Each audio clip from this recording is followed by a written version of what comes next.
not come close to what I felt. And when your children, this great class of 2013, many of whom I know very well, and quite frankly, in whom I have seen your presence, even though I don't know you, when they take risks that may scare you to death and from which you may want to protect them, they will write you and say, as my daughter did, I thought you would be proud of me. And they will be right. Class of 2013, congratulations.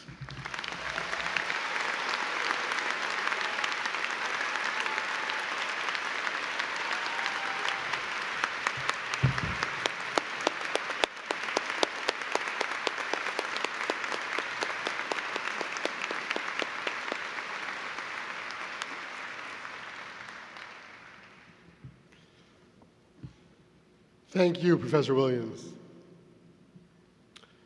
The honorary degree will now be conferred. It is my pleasure to introduce the Honorable Nonnie S. Burns, member of the Board of Trustees.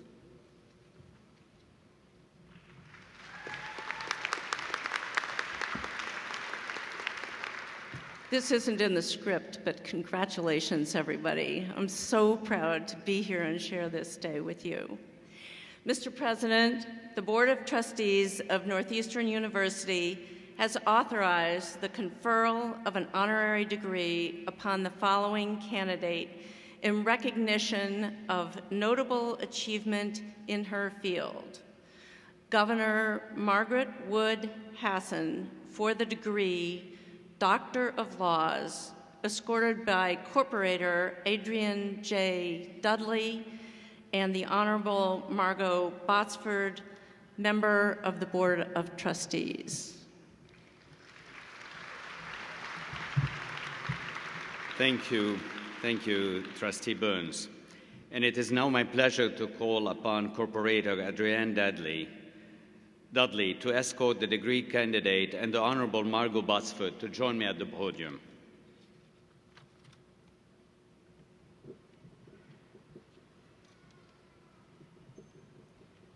Mr. President, it is my honor to introduce to you Governor Margaret Wood Hassan for the conferral of the honorary degree Doctor of Laws. Thank you, Corporator Dudley. The Honorable Margaret Wood Hassan, accomplished public servant, model for collaborative leadership, advocate for economic fairness. Already a successful attorney, you started on the path of public service as a member of a New Hampshire commission studying the adequacy of resources for the state's public education system. Inspired and enlightened by that experience, you pursued elective office, winning a seat in the New Hampshire Senate in 2004. You rose to the Senate presidency on the strength of your ability to bring people together around core issues: the economy, education, healthcare, and green energy. In the face of the Great Recession, you led the passage of a jobs bill that helped put your state back on the road to prosperity. Elected governor in 2012, you have continued to champion the role of state government as a catalyst for private sector innovation, economic competitiveness, and job growth, while assuring that the safety net of human services remains available. In recognition of your approach to governing that is pragmatic, principled, and built on the values of collaboration, Northeastern University is pleased to bestow upon you the honorary degree, Doctor of Laws. In recognition of this degree, Corporator Dudley will vest you with the hood,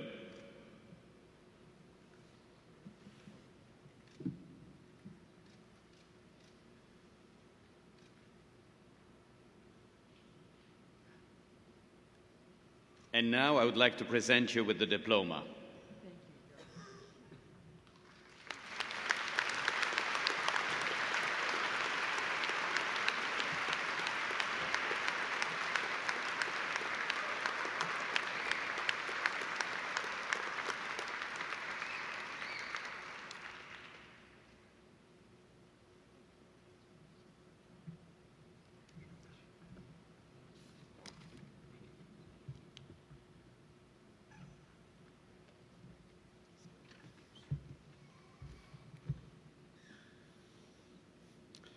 It is my great pleasure to introduce our commencement speaker and honorary degree recipient, New Hampshire Governor Maggie Hassan.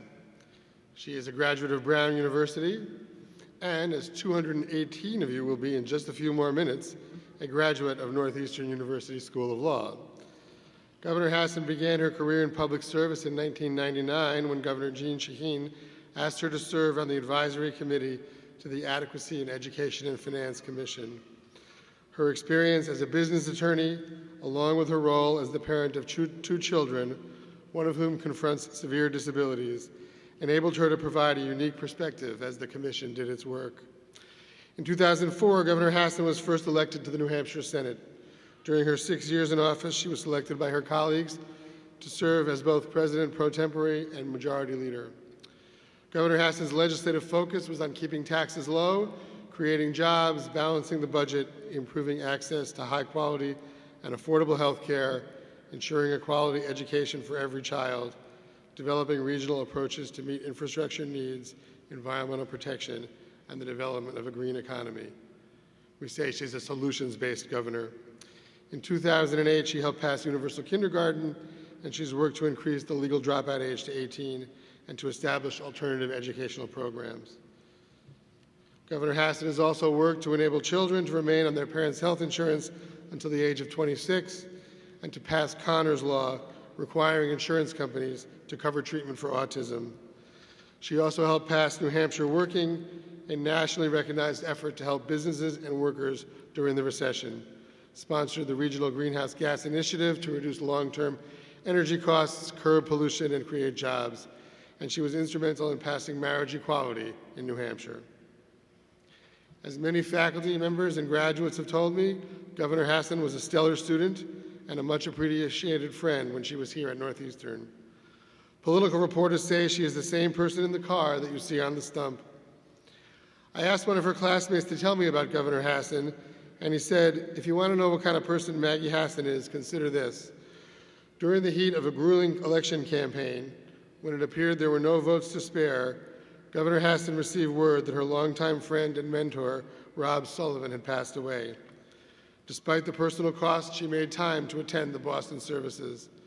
So suffice it to say, she's that rare politician whom we can all admire. We at Northeastern are very proud of her service to the Granite State and are honored to welcome her back to campus today.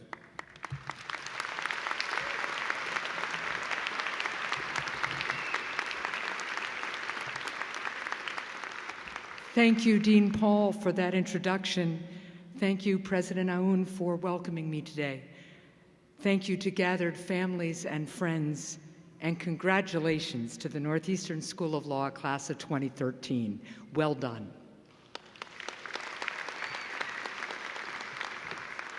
I have a little bit of nerves because, Kevin, this speech may use the words path and journey a couple of times. Sorry. And you know, one of the things that happens, you become governor and all of a sudden you have staff. And the staff asked me a couple of weeks ago, well, what do you remember about law school and your graduation? And honestly, you know, I'm 55 years old and it was 28 years ago and I was having a hard time. But being here with all of you, I do have some memories. One thing you should know is that it's a good thing that I have staff and they drove me down here today because I just remembered watching all of you today that on the day I graduated from Northeastern Law School, my family had had a little reunion the night before at my grandparents' house a couple hours away. And as my husband and I were getting ready to get in the car and drive up here, he locked the keys in the trunk. Thank God one of my cousins was dating somebody who knew you could climb in through the back, unscrew the seats, and go into the trunk. But I made it here just in the nick of time. I also remember well what a close-knit class ours was and how important the friendships I developed were then and are now. I was telling the crowd assembled at lunch earlier, about a month into my first year law school, I broke my jaw. And believe it or not, I was actually breaking up a fight at Harvard. That's a true story. So I broke my jaw, and I confronted that first few months of 1L, unable to speak well. And where other law schools might have had an environment in which my colleagues would have seen this as an opportunity for them to advance because I was clearly hampered, my law school classmates rallied around me and made that first year possible for me. And it speaks to the kind of place we are and the importance of the kind of collaboration and colleagueship necessary to practice law, even in the midst of heartfelt and important competition. So it is truly an honor for me to be able to address commencement here at my alma mater. The experience I had and that you have had here at Northeastern is different, in my opinion, better than the experiences of people graduating from other law schools around the country. It's hard to overstate just how significant the co-op program was in my development as a lawyer and as a person.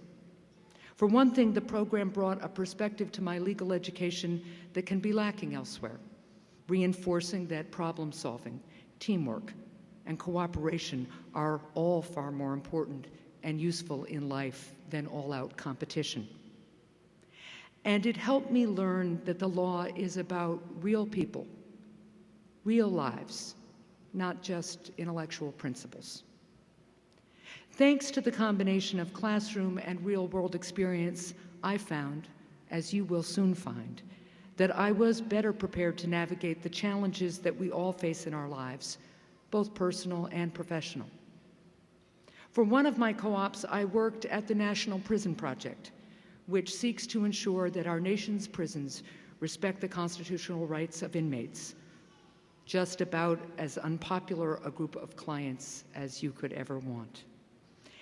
Some of the needs I helped inmates fight for are fundamental, basic measures to ensure their health, safety, and ability to serve their sentence free of cruelty or inhumane treatment.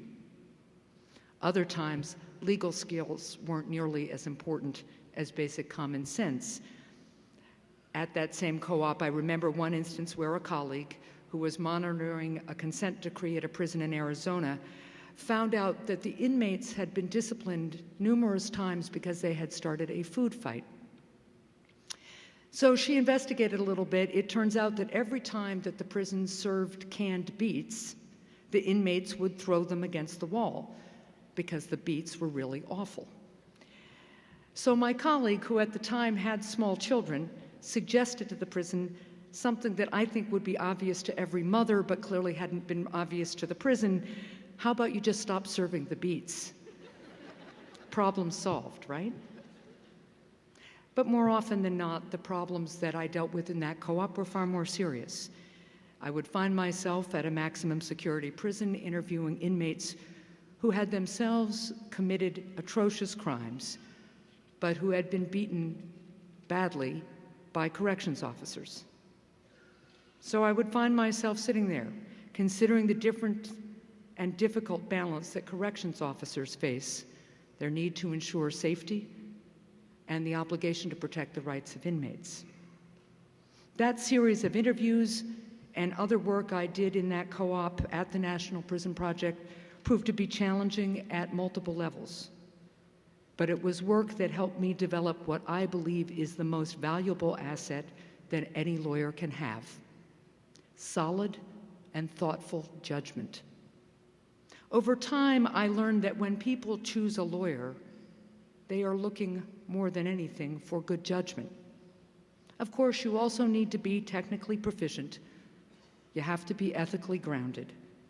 And as my own law school commencement speaker told us 28 years ago, you need to have really great stamina. But more than anything, you need good judgment. And your judgment is strongest when you are able to integrate all aspects of who you are as a person and what you have experienced in life with what you do professionally. The more difficult types of experiences you have, the more exploring you do, the better your judgment becomes. Because your judgment is at its best when it is informed by your skills, your mistakes, your triumphs, your education, together, of course, with what you have learned from those around you. I am reminded when Professor Williams talked about the need to embrace your failures, if you will. I've lost elections and I've won them. And you learn as much from the lost elections as you do from the one you win. You will have failures, but you will also get better. I know that your time at Northeastern has already helped you develop that judgment and has provided you the foundation to do really great things. However, at the end of the day, it is how you use your education, your experience, and your judgment that will determine what mark you leave in your communities, with your family, and upon the world. Northeastern's special form of education is an outgrowth of its history of providing opportunity to people who might not otherwise have the chance to go to college or to law school. It was a school started at the YMCA just around the corner, aimed at providing a ladder of opportunity to the marginalized, helping Boston's 19th and 20th century immigrant communities access an education in law or engineering or finance.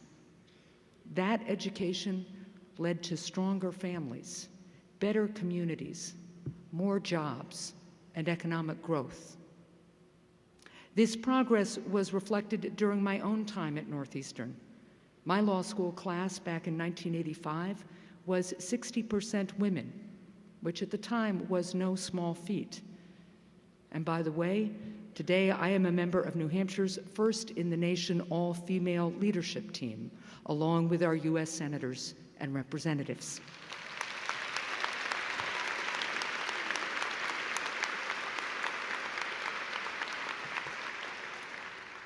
But my law school class was also a diverse group in terms of age, race, socioeconomic background, and what stage of life and career the students were in. So the story of our law school is the story of progress.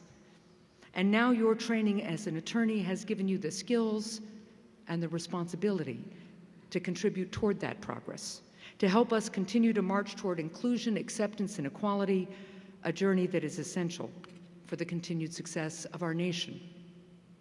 Because as has been true throughout our history, every time we bring more people in from the margins into the heart and soul of our democracy, we get stronger.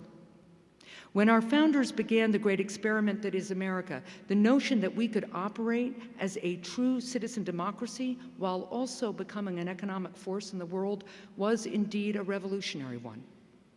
The idea of being a truly self-governing people, where ordinary people could have an equal voice in decision-making, was considered not only revolutionary, but I dare to say, at least by the British, really arrogant. But it was a notion that was the core of our founders' genius. They understood that the freedom to self-govern and the ability to succeed economically were inextricably linked. There is no doubt that our nation was imperfect at its beginning and that we continue to be imperfect today. But the American mission has always been to move forward, to build a brighter future by fully including all of the people in our society. And lawyers are critical to that progress. Think of all of the landmark Supreme Court decisions that undergird our system of government and that have made lives better for the American people. Think about all the great struggles for equal rights throughout America's history and the progress that was made, sometimes simply because a lawyer was willing to take and argue a case. At each step along the way, the march to inclusion requires those who are willing to advocate on behalf of others, who are willing to give voice to the voiceless. My family's own experience has underscored the true power of inclusion and of advocacy.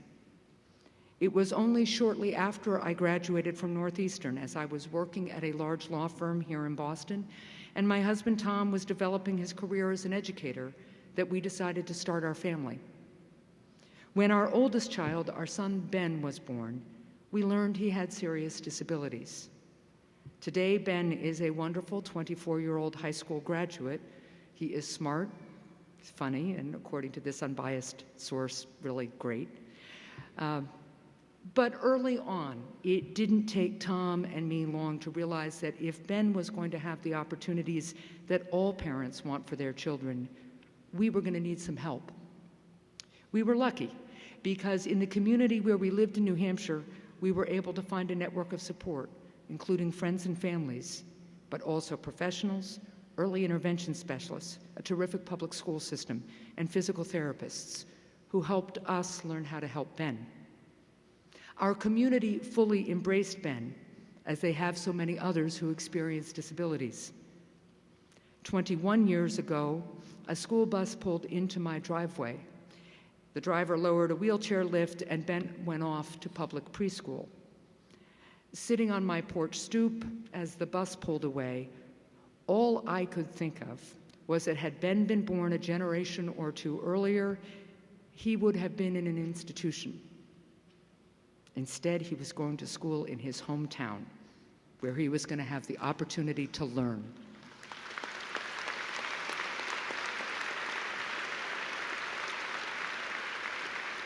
And most importantly, he was going to have the chance to make friends. Ben went to school, I went to work. Tom and I decided to add to the family, and Ben's little sister, Meg, arrived. We felt like any other family because we were able to live like any other family.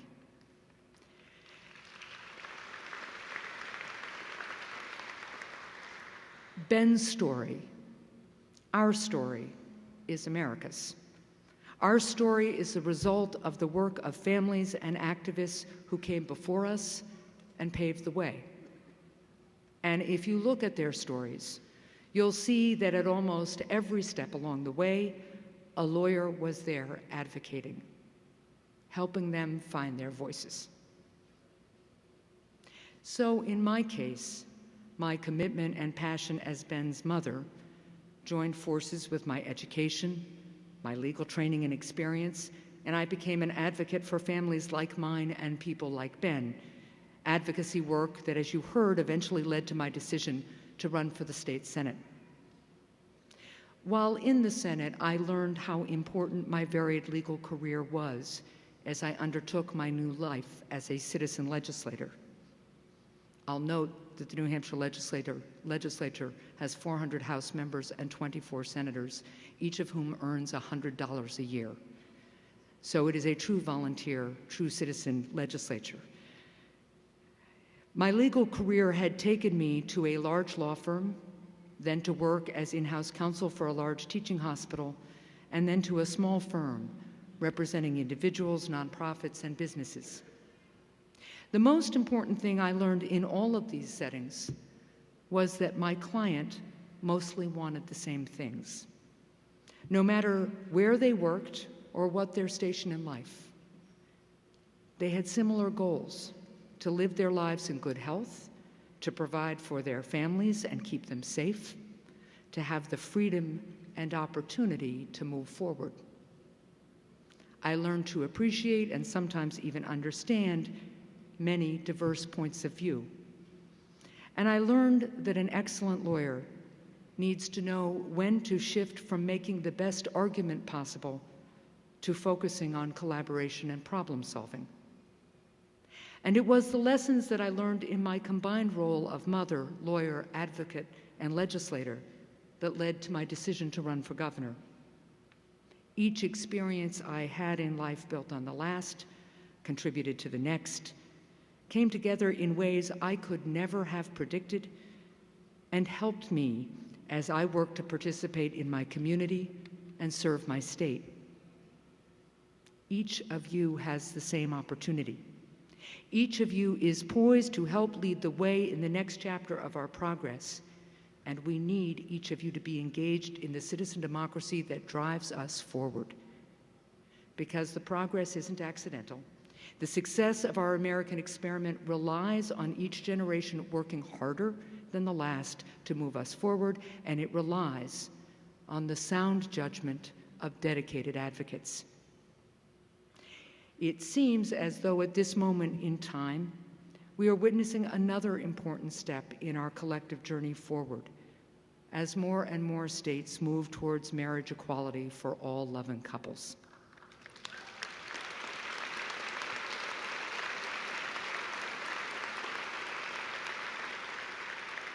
And this particular progress has much of its roots right here in Massachusetts at Northeastern.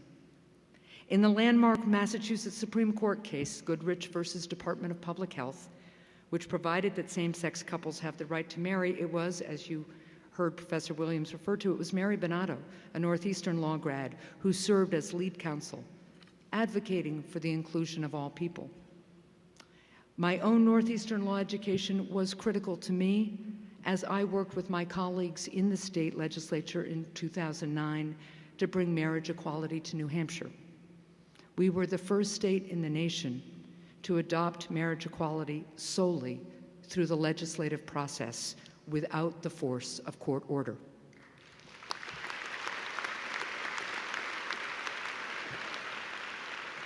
It was a difficult battle, but at the end of the day, we were able to bring people together and make the right for all loving couples to marry a reality in New Hampshire. Because our state truly values the inclusion of all people who wish to contribute their talent, their energy, and their hard work to strengthen our communities. About a year or two ago, as I was beginning my campaign for governor, I was sitting on a plane and I was on the window seat, and the man next to me struck up a conversation. Turns out he was from New Hampshire. He recognized me, asked me about my work in public service, and then asked me if I had supported marriage equality. Now, that conversation can go a couple of ways as you're sitting on at the window seat in a plane.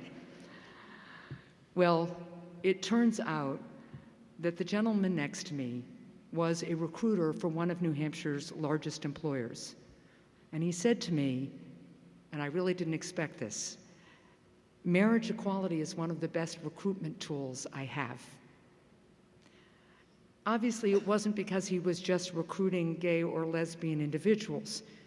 So I kind of looked at him quizzically, and he told me it was because marriage equality in New Hampshire signaled to every recruit that he talked to that we were a welcoming and inclusive state. He said that's the best way to get people to come here.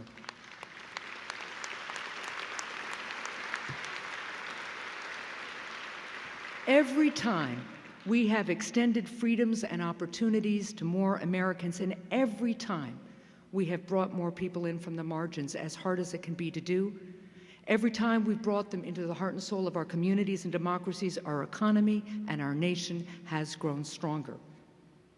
And that task of extending the same freedoms and opportunities to all people is the challenge that I ask each of you to accept today. I ask that you take what you have learned here at Northeastern, the skills you have developed, your good judgment, and find a way to contribute to America's progress. Find something you are passionate about. Bring to bear all of your experience and who you are, and advocate on behalf of freedom and opportunity for others. Keep our founding principles in mind, that free individuals who are full participants in their economy and their communities can address economic and societal challenges and solve problems in ways that make us stronger. If you do, ours will continue to be a success story, and we will all thrive. I am impressed today by one other thought. I am so excited for all of you here. I remember sitting where you are, though it was a smaller class, different space. I see great potential in all of you for yourselves, for your community, for your country. But I am also reminded, as we draw close to the end of this ceremony, that law school graduations have a lot of speeches. Lawyers tend to like words, as my staff reminds me all the time. It's important that you have good judgment. it's important that you use your words really well and thoughtfully on behalf of people who need you. But please don't forget that it's even more important, as corny as this is about to sound, to have an open and large heart. I am involved in a business that most people think of as unpleasant. I wish more citizens could actually see the citizen legislature I work with on a daily basis, where real people come together and try really hard in good faith to solve problems. Because at the end of the day, what you do and what I do, what the citizens of this country do together, is we test our varying opinions, we bring to bear all our life experiences, but more than anything else, politics, which in any setting, government, business, family, is about group decision-making. It requires that we figure out a way to love each other enough to move forward. You all have that capacity, and I am so proud of you. I am so honored to have been asked to be with you today, and I look forward to everything you're going to accomplish. Thank you.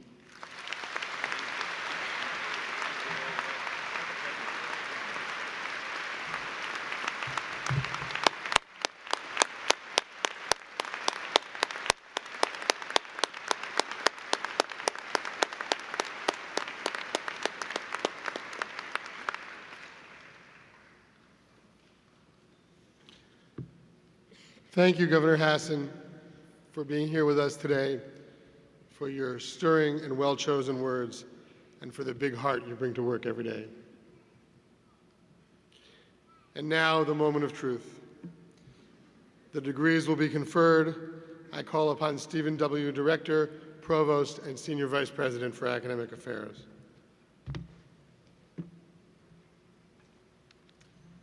Thank you, Dean Paul. Mr. President, it's my pleasure to report to you that the candidates here assembled and others have qualified in all respects for the degree of Juris Doctor or Master of Laws.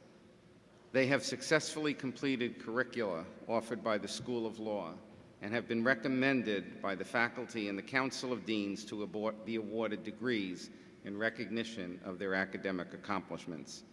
Jeremy Paul, Dean of the School of Law, will now present the candidates.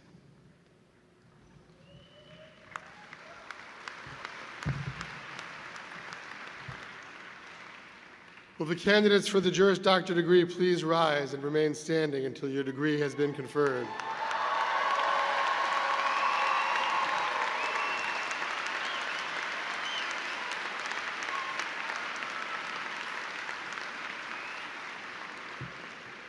Mr. President, I am honored to present the candidates who have qualified in all respects for the degree of Juris Doctor.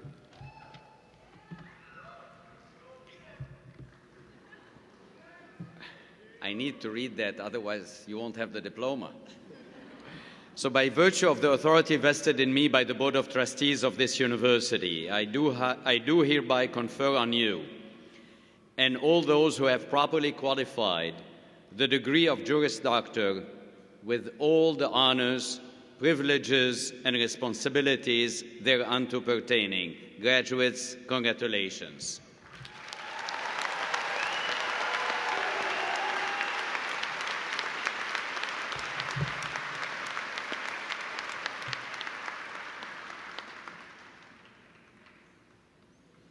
Please be seated, I guess.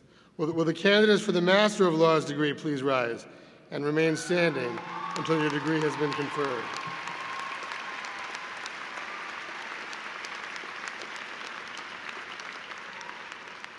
Mr. President, I am honored to present the candidates who have qualified in all respects for the degree of Master of Laws. By virtue of the authority vested in me by the Board of Trustees of this university, I do hereby confer on you and all those who have properly qualified the degree of Masters of Laws with all the honors, privileges, and responsibilities thereunto pertaining. Graduates, we have achieved with you a milestone in globalizing the law school. you have an enormous advantage. You know at least 2 legal systems, and wherever you are, remain connected because you are an enormous asset to this school and to our university. Graduates, I salute you.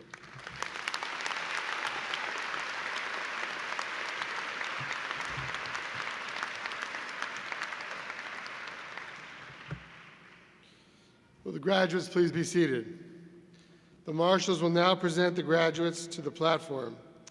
Nicholas Todd Stiegelmeyer and Stephanie Ann Garakanian will announce the name of each Juris Doctor graduate as they are presented to receive their diplomas. The Juris Doctor candidates will be hooded by Associate Deans Wendy Parmet and Luke Bierman. The Master of Laws candidates will be announced by Somarit King, and will be hooded by Professor Dan Danielson and Director Patrick Cassidy.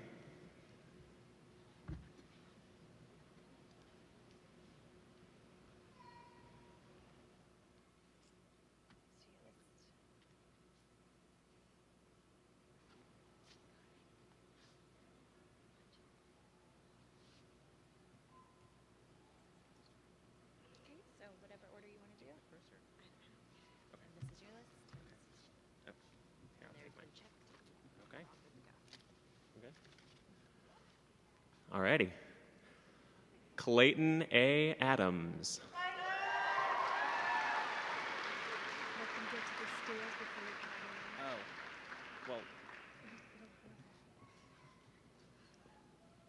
Sarah Governo Aller.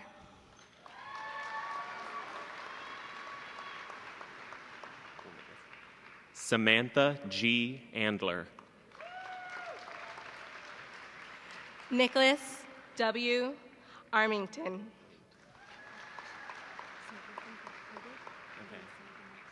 Are we here yet? Okay. We're just going to hold up for a second here.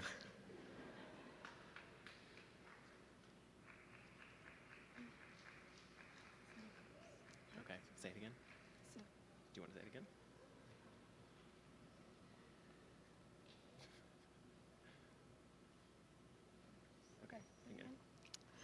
Nicholas W. Armington.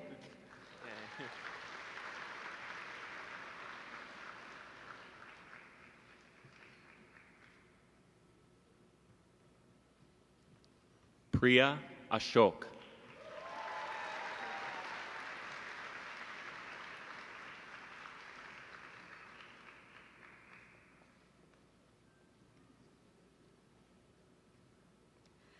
Raymond James Austin.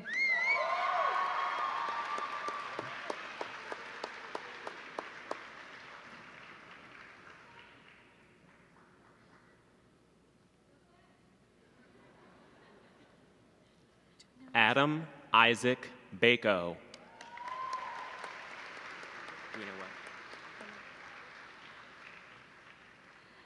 Nathan D. Band.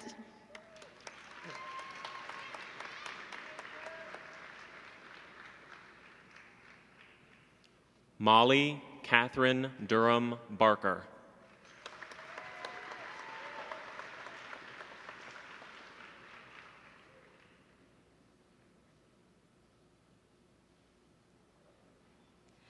Peter Coles Beebe.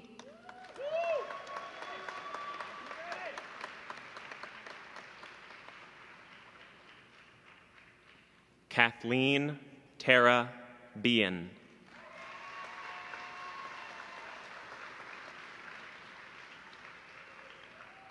Can you do the next one? And I'll do that. Okay. Ryan Alexander Bell. Just nudge me if you want to do someone. Sure. Alexander Virgo.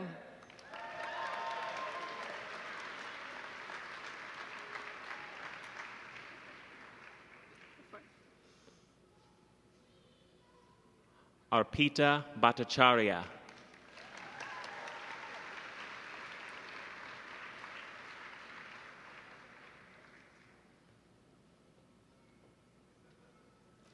Barry Bison. Sorry.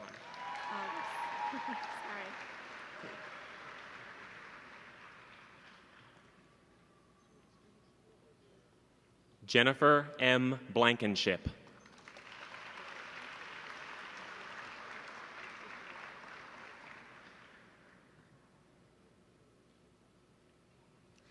Melinda Bonacor.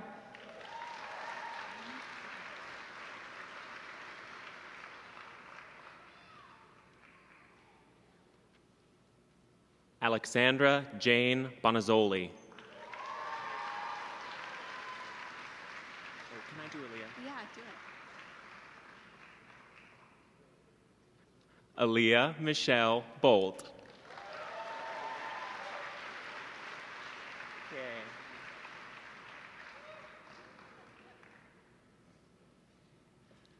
Brian Bowie.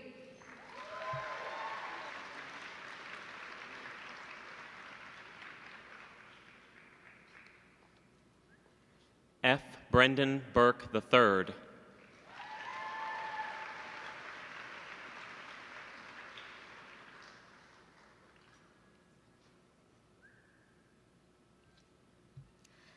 Alexandra Lyle Burlingame.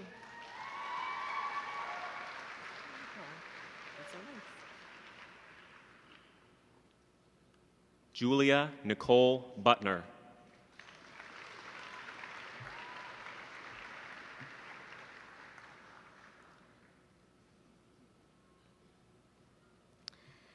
Kevin B. Canty. Okay.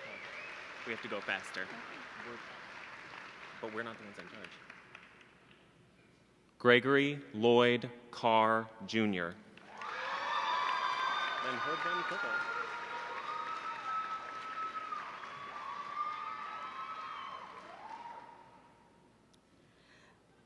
Lindsay M. Che.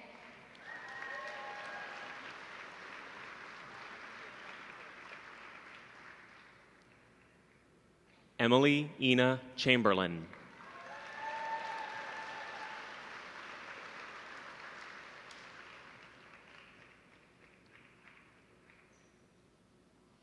Eli Solomon Sherifant.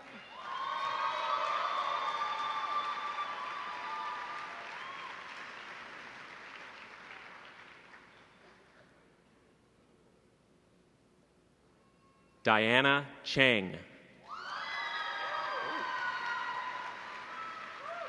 at that.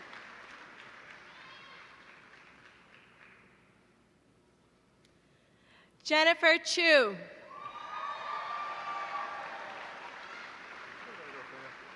They were telling us to wait until they're hooded. Someone told us to wait until they're going up the stairs. Paige M. Clapp. We were told by someone we had to wait until they were getting up the stairs. So we didn't know that we could. The top of the stairs, ready to go. Matthew Clouden.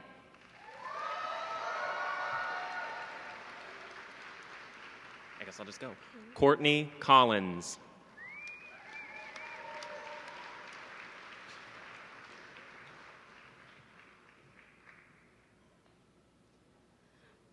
Benjamin Xavier Cody.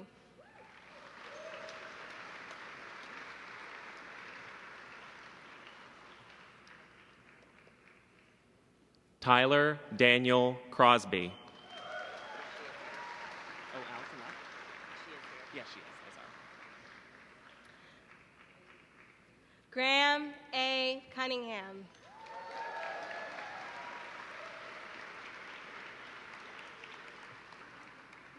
Melanie E. Dahl. Dalsimer. Dow. Sophie Starr Dalsimer.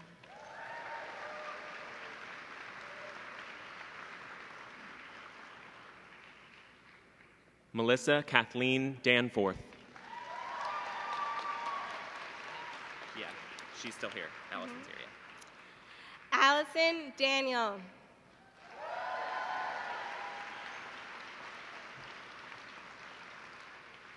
Michael H. Darling.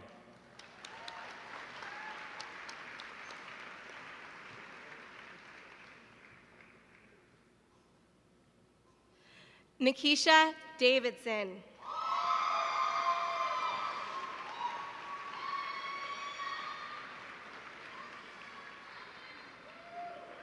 Brooke Dearborn Dawson.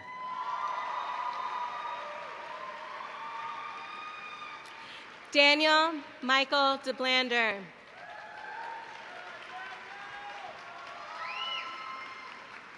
Matthew William Denner.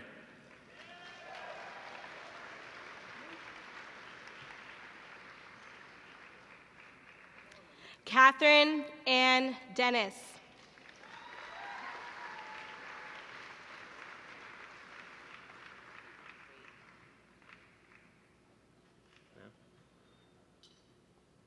Christine M. Desrosiers.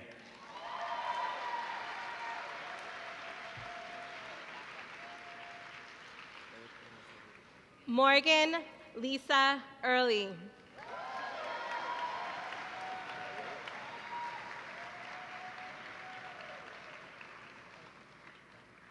Jeanette A. Ecanum.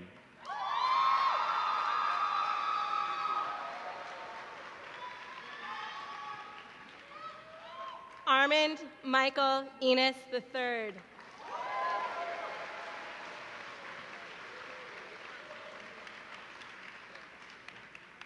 Elizabeth A. Eroman.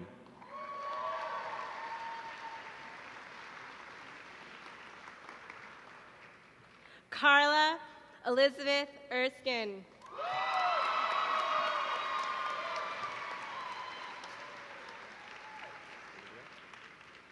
Elizabeth Everhart.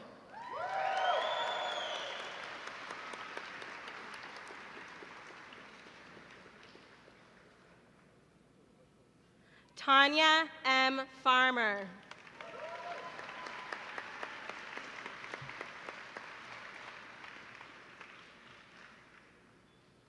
Claire R. Fawcett. I know.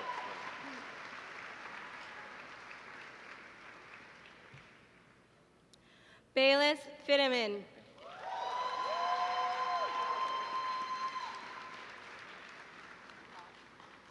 Daniel Aaron Fleischer.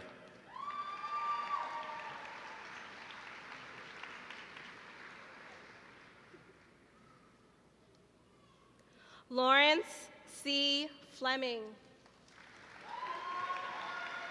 You're in your section. Do you want to take it in, or do you want me to? Yeah, can I take Evia? Yeah. Ivria Glass Freed.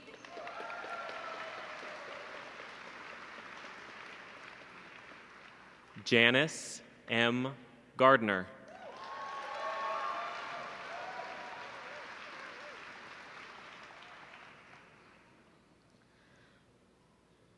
Paul Russell Gerke.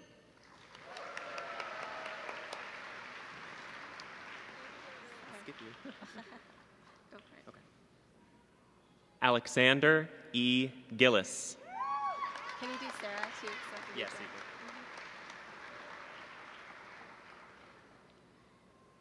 Sarah L. Gogel.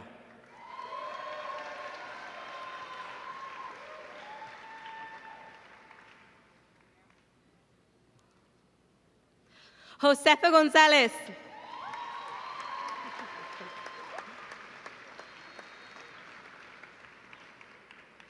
Danielle Christina Gordet. I'm going to do two in a row. Okay. I'll do Jalise. Heather Annalise Govern.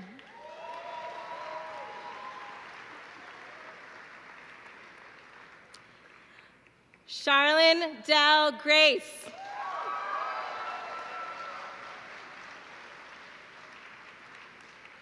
Jalise Ariel Grays.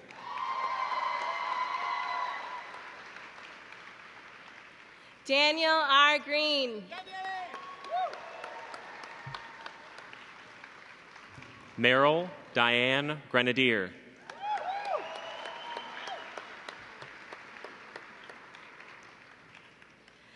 Jesse B. Grove.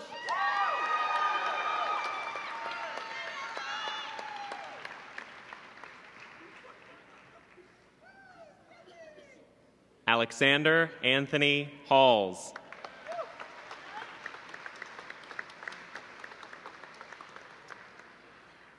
Julie Elizabeth Hancock.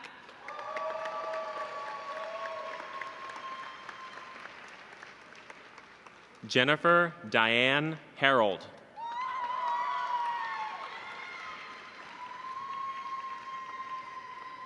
Sasha Hayes Resniff.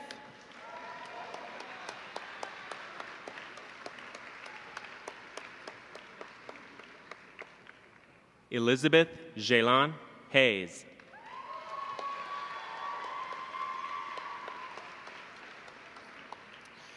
Aaron Nathaniel Hecht.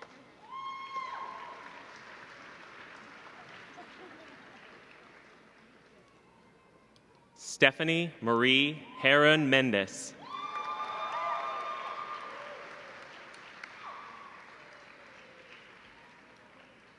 Devin L. Hoffman. David W. Houlihan.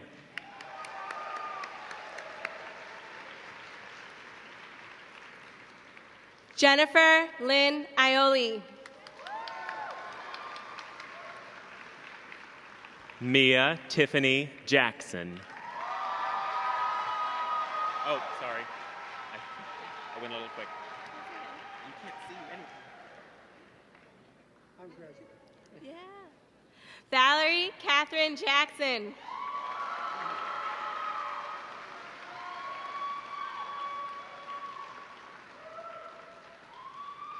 Fatima S. Jaffrey.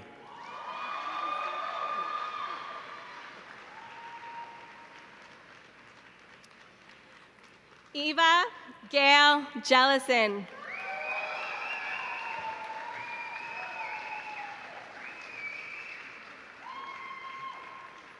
Bomoprega Osonbaye Julius.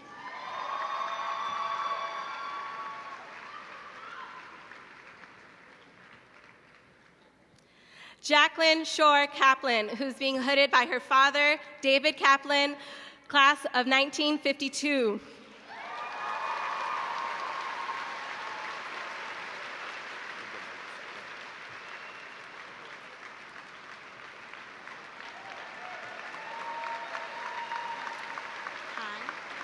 Hey. Ian B. Kassoff.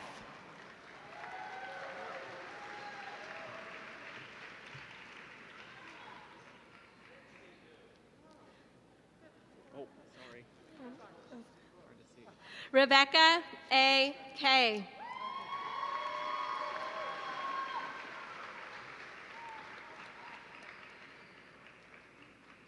Hunter Scott Kyle. Oh, you did all this stuff.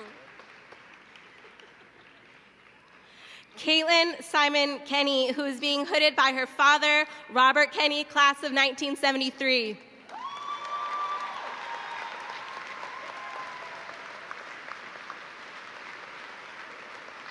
Sean Patrick Keogh.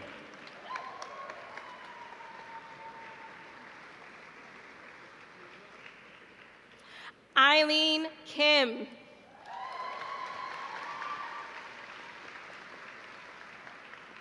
Jessica A. King.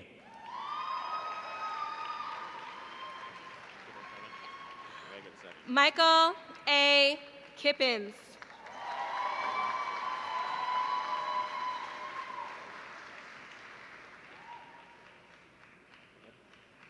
Jasmine Lachey Kirby. She does want JM. Okay, great. J.M. Kirby. Oh, and I'm glad I got to do Jenny. Jennifer May Klein.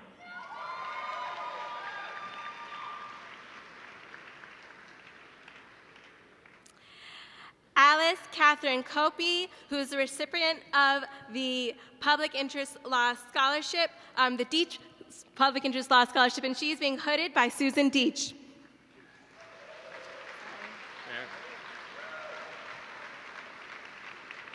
Ellen Emily Lau.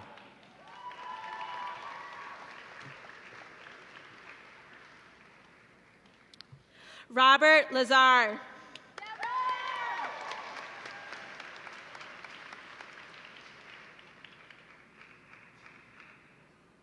Catherine Ora Lazarus.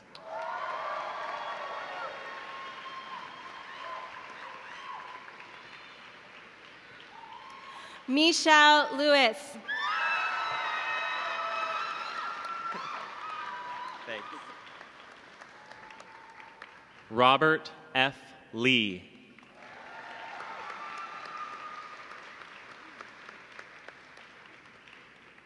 Samantha Lockitch.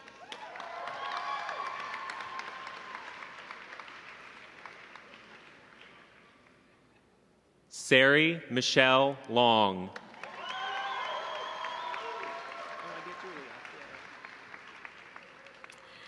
Zachary Lown.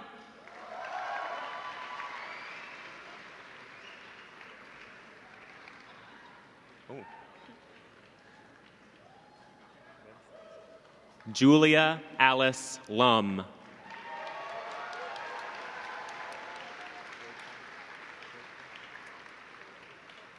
Andrew Lynn.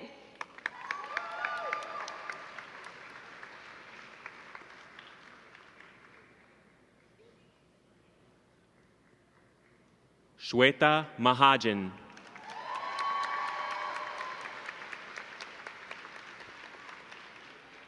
Tiffany Crystal Malcolm.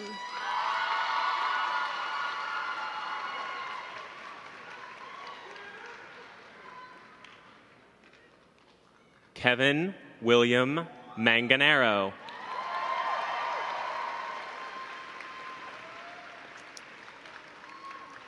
Elizabeth Simpson Marsh.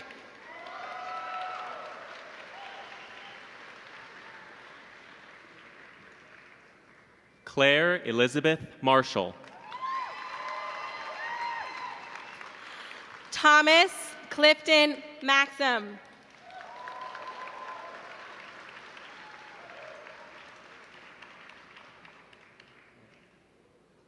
Catherine Eleanor McCarthy.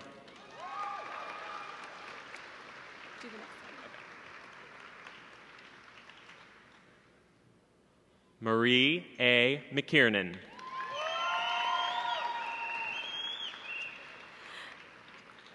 Jeremiah Wolfgang Meyer O'Day.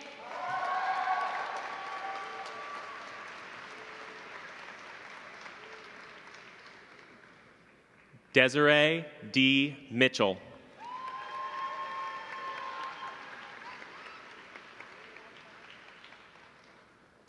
Elizabeth A. Mitro. I want Lau, so you can do Raven. You want that? Yeah. Okay. Raven Moslinger.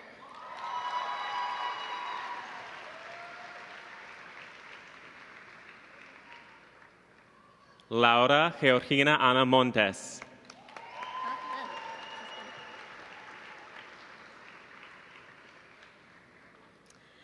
Melanie Morgan.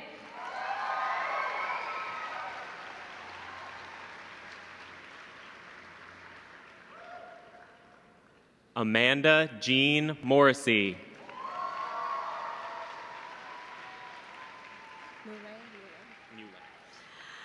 Francis Martin Muley.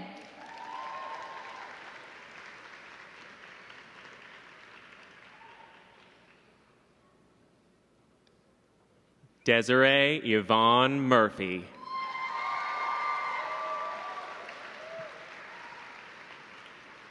Robert J. Myers.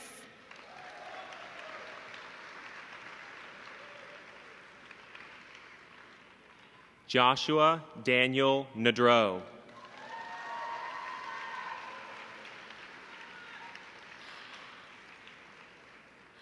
Claude Bertram Nelson III. If you want to take Trum, I want to do Elizabeth. Okay. Tram T. Nguyen.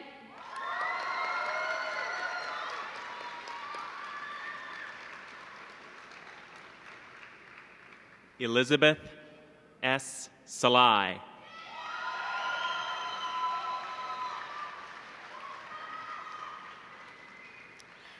Allison Ling O'Connell.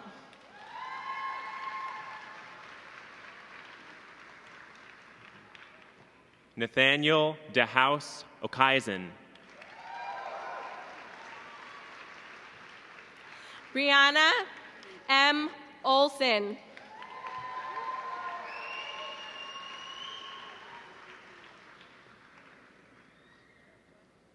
Abby Oyegun.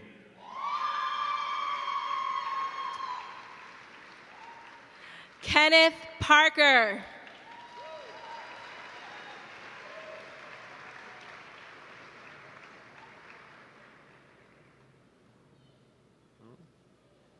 Stephanie Rose Parker.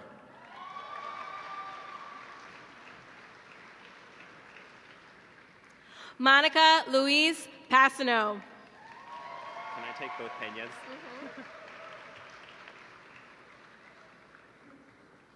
Alexander Peña.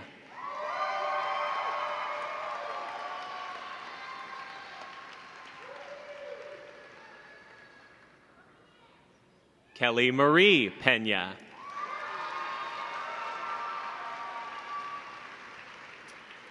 Rebecca McKenna Provine.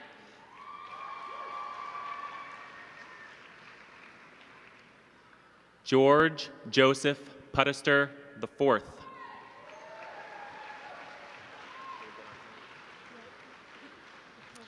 Harley Clark Racer.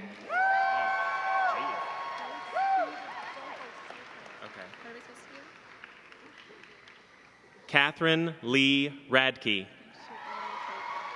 Oh, sorry. No, it's okay.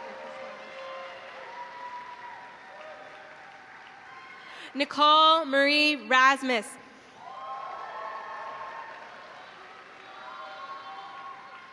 Michelle Chandler Reed.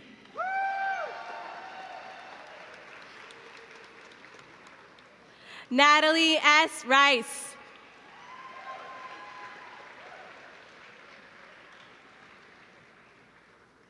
Aaron Shane Riley.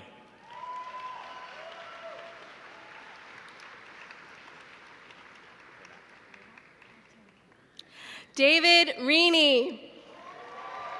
I'll wait for your cue.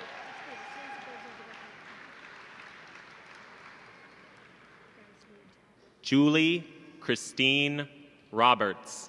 Sorry, I thought you said it just.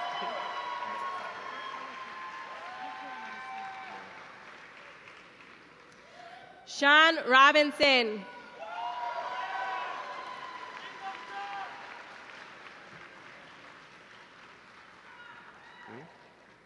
Emily Taylor Rochon.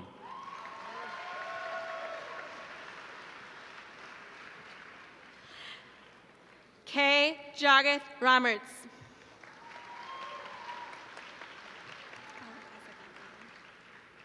This one? You want it? No. I know.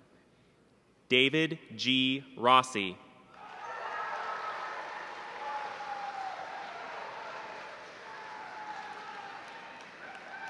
Barry Rothschild.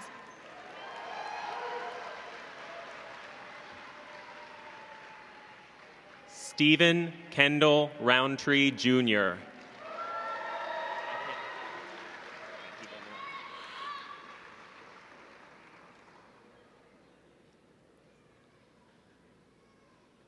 Laura Carolina Ruiz.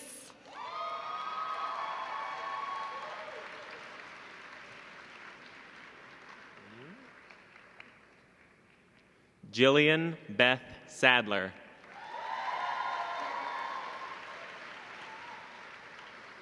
Anielka Sanchez Codines. Can you do Rebecca? Because I'm going to do 3 after that. Okay. Rebecca Kate Shapiro.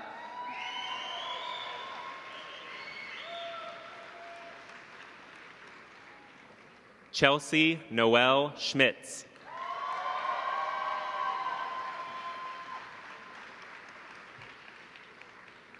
Sarah Elliott Schools. One more. Jesselyn Claire Schwartz.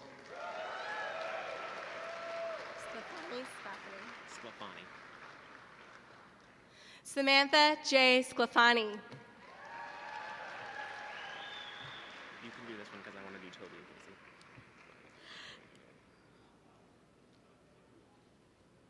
Casey. Sharina Leron Scott.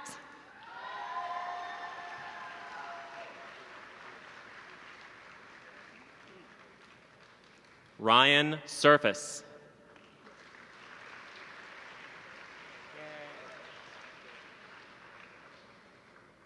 Casey E. Shoup.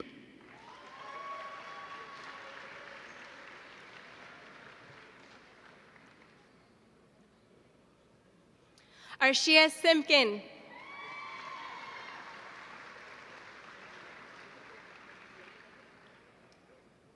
Michelle Brady Cisco.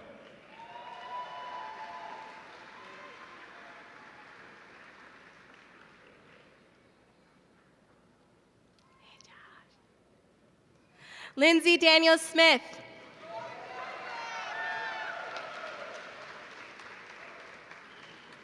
Vanessa Ann Smith.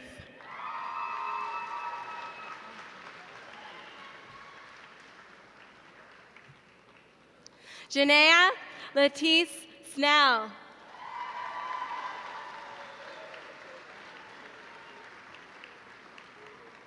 Emily Gail Sobeski.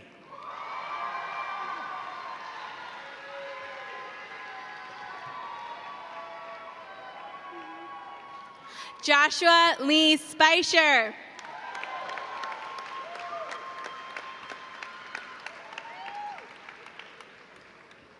Michael Diron Spera, who is being hooded by his father, Thomas Spera, class of 1978.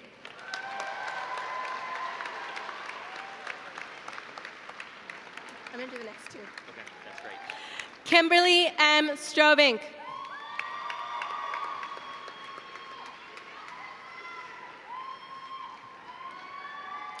Christoph Joseph Stuck Gerard.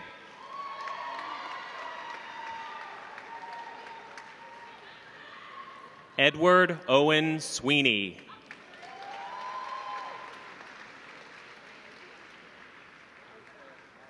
Caitlin M. Cipher.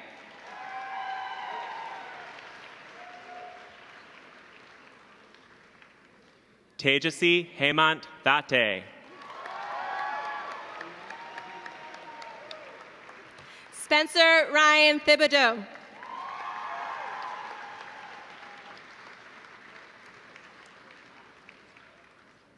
Cody L. Thornton.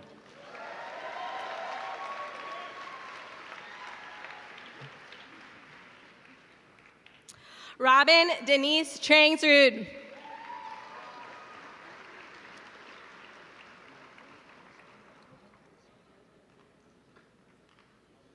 Kathy Y. Tu. Do this one. Do this one? Yeah. Okay. Priya Madhavi Veraprath.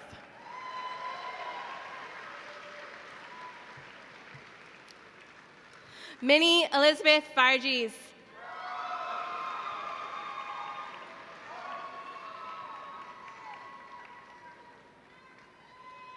Dale Anthony Ventura.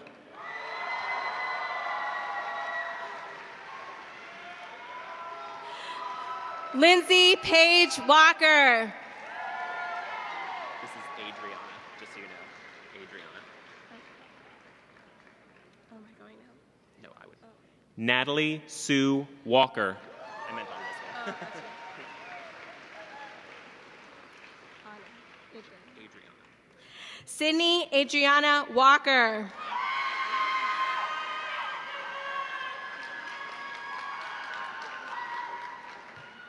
Twianette Letitia Wallace.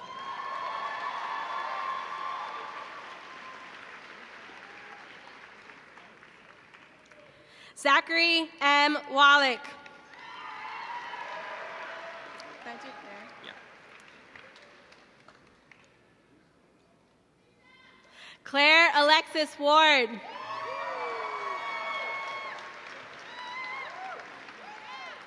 Brett David Watson. Remember, no Ariel, just Shingo.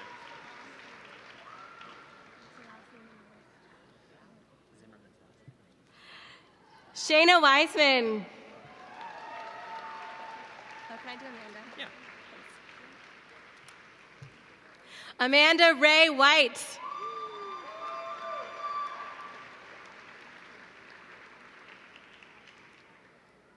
Taffeta E. White.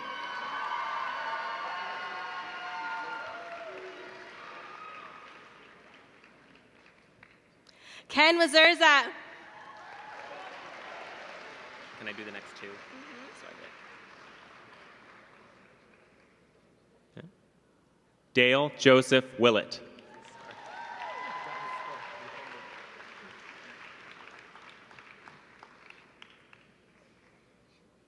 Alan Yihung Wong. I'll do the next two. Okay. Oh, yeah. See, this works out. And then I'll take Sarah and you take Noah. Great. And then I get you. Ellen Kaiwen Wu.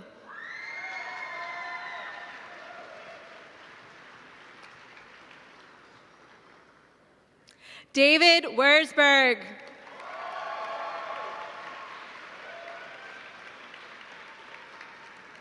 Sarah Nisa Young.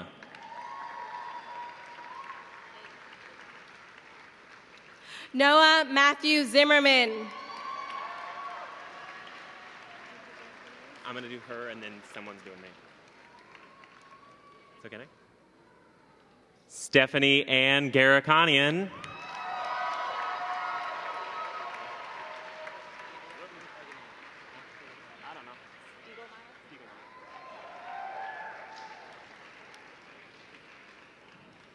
Nicholas Todd Stiegelmeyer.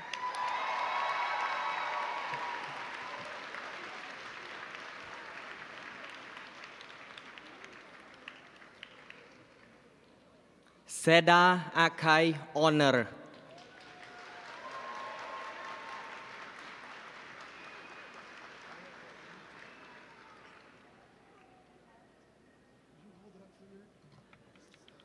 Oluwa Tominsing Ashere.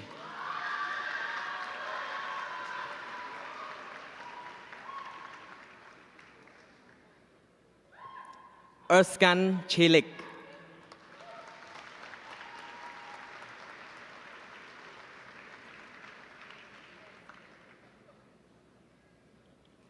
Felix AEG.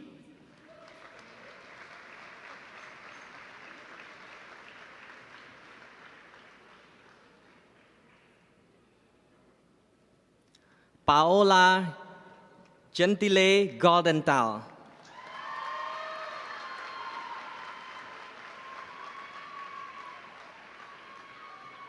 Marianthi Muratidu.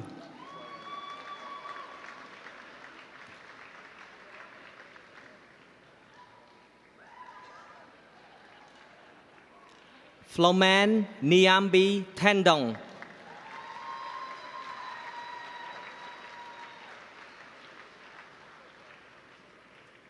Mariana Prado.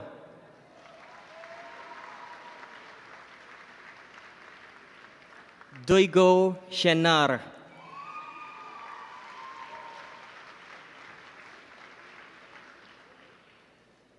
Justin James Twick. Do you want me to say it in this order?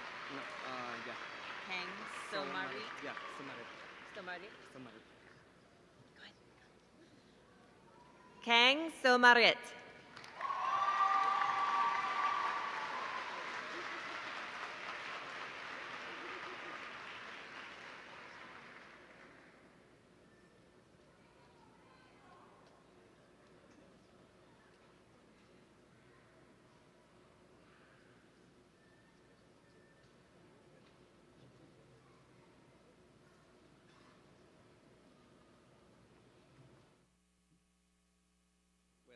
Between the celebration and the end of this commencement, there's a long speech, but the governor asked me to shorten it. So I said that I'm going to ask you for a poll. Would you like it long or short? Of course. There was no long speech. But you see, the governor mentioned that when you have that lawyers like words, and I mentioned to her that academics like words too. So, Governor, let me start by thanking you for your profound and moving remarks. And Kevin, Cody, Seda, and Professor Williams, thank you for your powerful, insightful words. Thank you.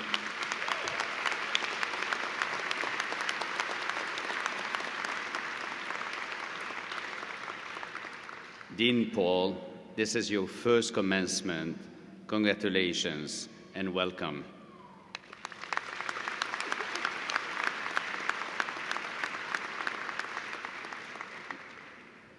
Let me also acknowledge the passing of an icon at our school here, Professor Dan Schaefer. His dedication to your legal education was unparalleled. We miss him and are thinking of him and his family today. We have heard it said many times that the law is a pillar of our democracy. What is striking to me is that even though the law is a pillar, it is at the same time in need of protection. And I would like to share with you that for me what the Civil Rights and Restorative Justice Project is doing is precisely addressing the damage done by racial hate crimes during the civil rights period. These crimes were swept under the rug half a century ago, and by bringing them to light, Professor Burnham, CRRJ, and many of you have been protecting the future of our legal system. By mending the fractures in the rule of law, CCRJ is restoring our faith that the rule of law is there as a pillar upholding our democracy. And yet, if the law is such a strong support, why do we need to work so hard to protect it? It is because the law is not made of concrete or stone. It is made by people, and people are not perfect. We're fallible. Governor Hassan, who is here with us today, is a perfect example of this transformative leadership. She understands the power of law and works to shape it with her colleagues. She also understood very early on that being a leader doesn't always mean that her voice is the only voice that should be heard. When she was the state Senate Majority Leader, she reached across party lines and she convinced her colleagues of the importance of joining the Regional Greenhouse Gas Initiative, a cooperative agreement with other states in the region to reduce carbon emissions from the power sector. What Governor Hassan realized, however, was that the initiative was not just about carbon. This effort, in fact, has created revenue that has now been reinvested in the New Hampshire economy, creating jobs and fueling other green energy efforts. Governor Hassan understands that social and environmental issues are also fiscal issues, and that good laws are built by teams of leaders willing to work together. The ability to shape the law is one of the most powerful aspects of our society. Remember the example of the governor as you go forward into your legal careers. You too, like her, will be called to be agents of change. And you will be protecting the ever-changing rule of law. You'll be upholding democracy here and all over the world. And never underestimate the importance of that responsibility. In Boston, last month, we saw how crucial our community's faith in the rule of law could be. After the tragic and horrific bombings at the marathon, and you know that our community was impacted, and our community also had many of our students and faculty and staff at the front lines. Boston residents trusted the system to work.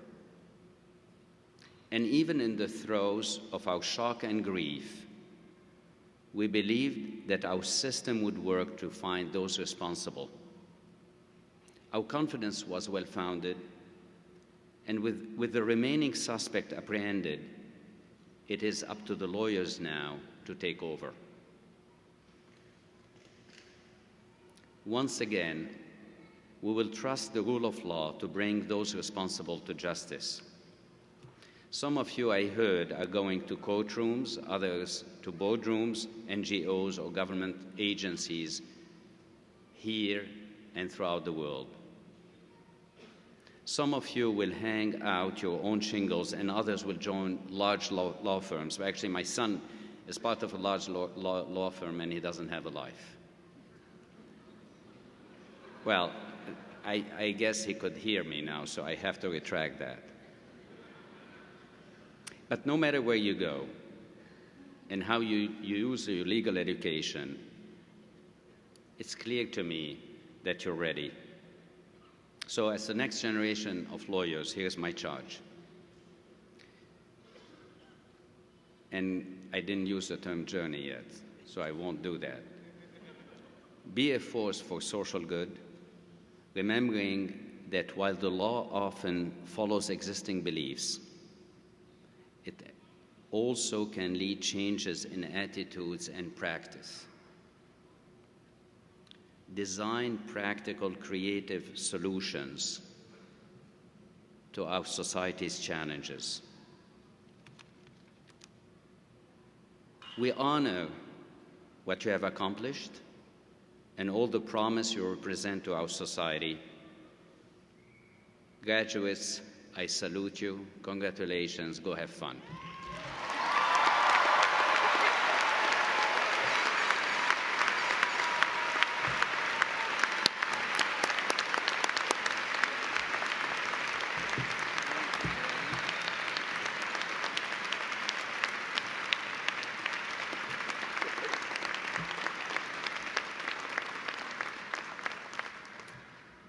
Will the audience please remain in their seats until the faculty and the graduates have recessed. The graduates will follow the marshals for their class photograph. Families, guests, graduates, and participants are cordially invited to attend a reception immediately following today's ceremony. The reception will be held in the Curry Student Center. Signs and university hosts outside the center will direct people to the reception area.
Thank you.